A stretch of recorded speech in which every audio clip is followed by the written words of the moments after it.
Good morning. How are you all today? Thank you for visiting with us and thank you for your support. I do want to thank my new subscribers and those of you who share these videos. So welcome to Bible class with Andre and Betty. We'll conclude our studies in the book of Genesis today. We're in chapter 50. We'll be looking at the subject, transition before burial.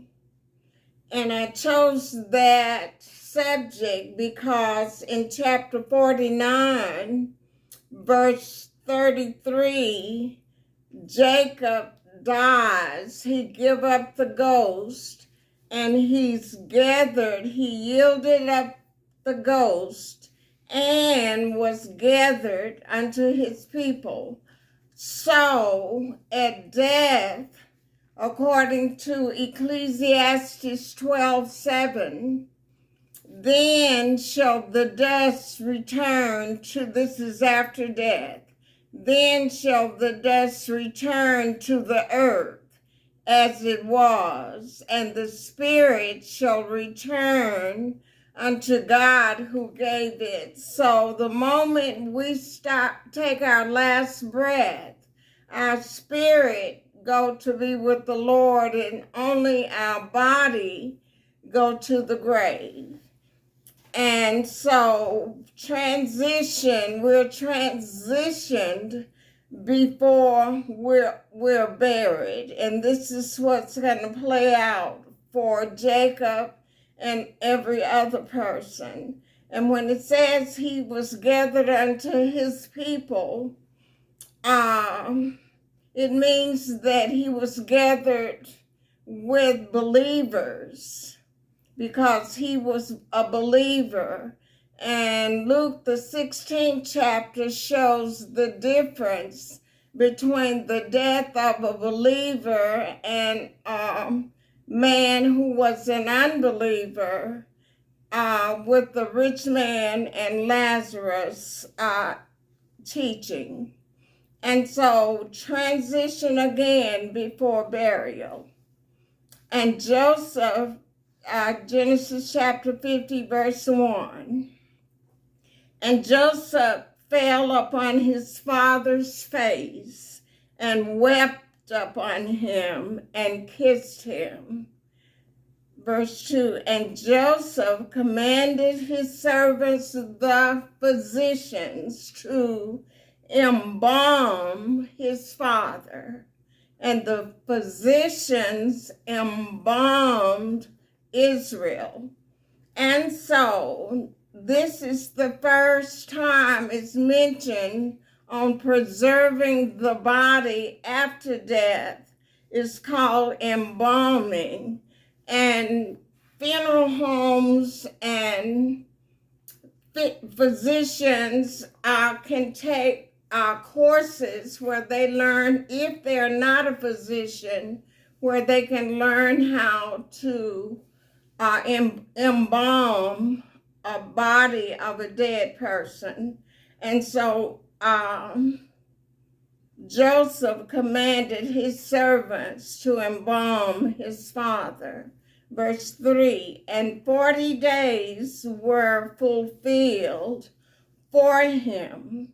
Now that's a long time to keep a person out of the grave, so that embalming would preserve his body.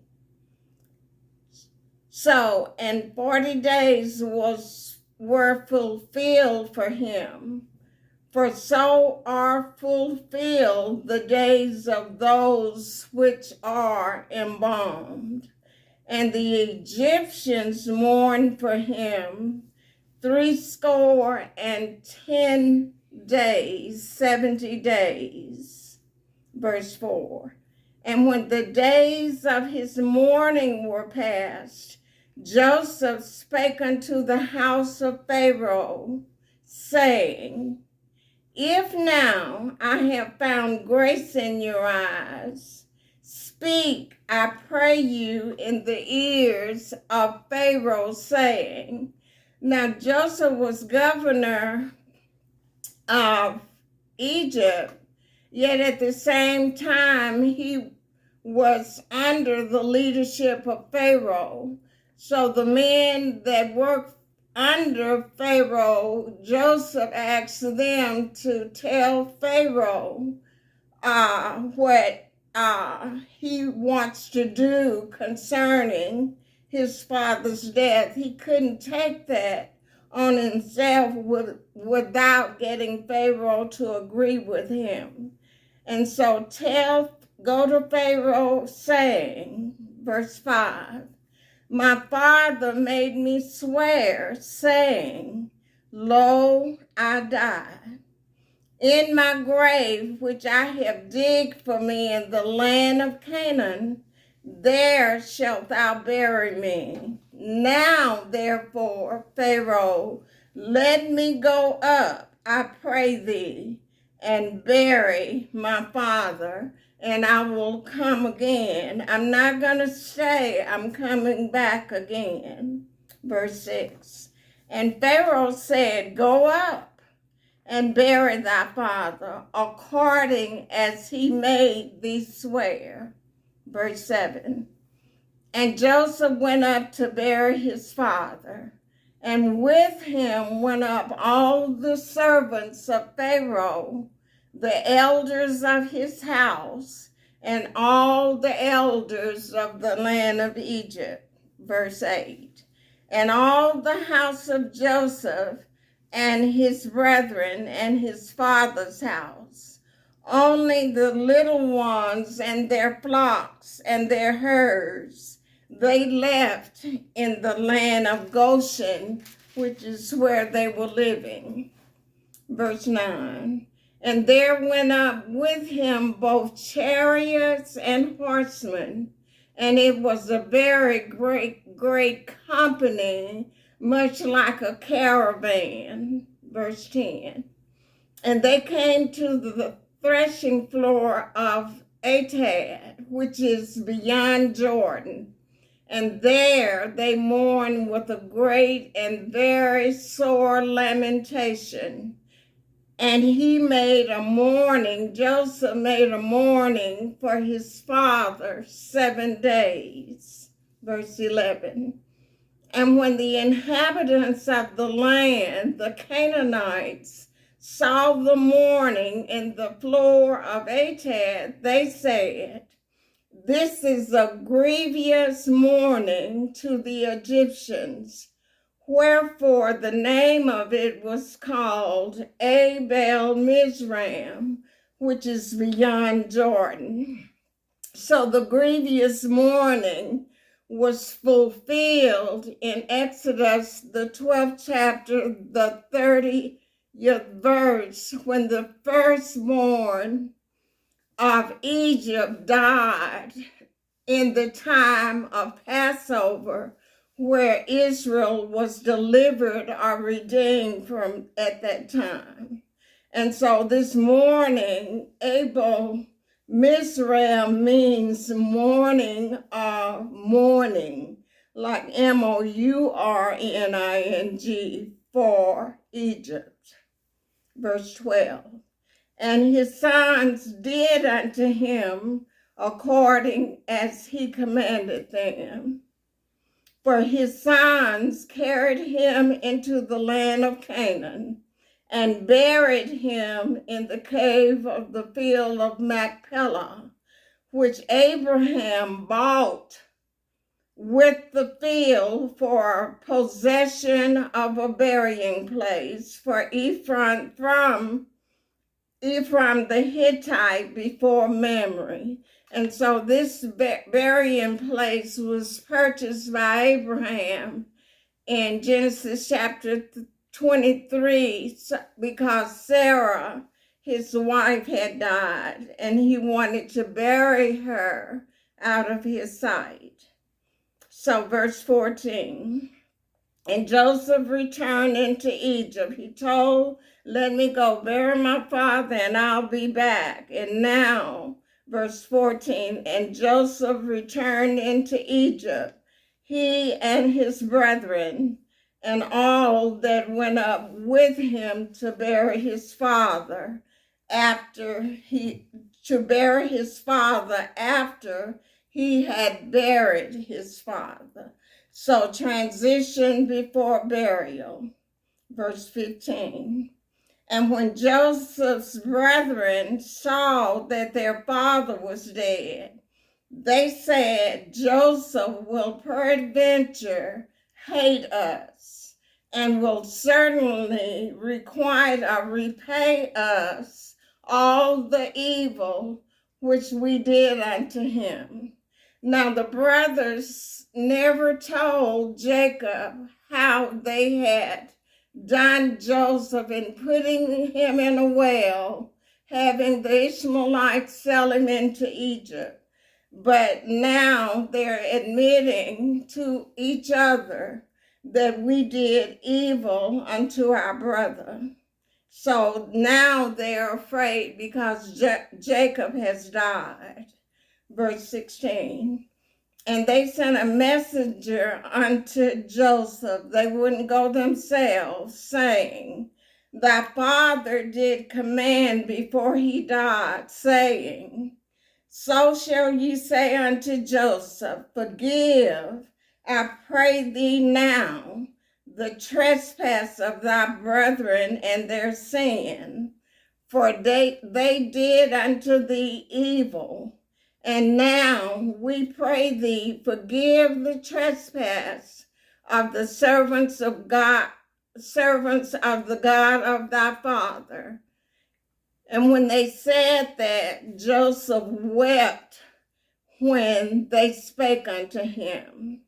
Then in verse 18, they come to Joseph, the brothers, and his brethren also went and fell down before his face. This is the 6th time they have bowed to Joseph, as per his dreams, the 2 dreams he had in chapter 37.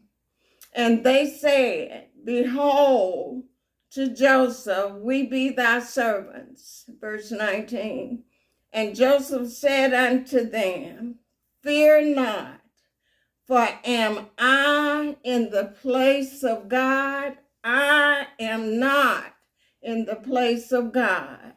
Verse 20, but as for you, you thought evil against me, but God meant it unto good. You meant evil, God turned it into good for me. And he did it to bring to pass, as it is this day, to save much people alive, to save your lives. Verse 21.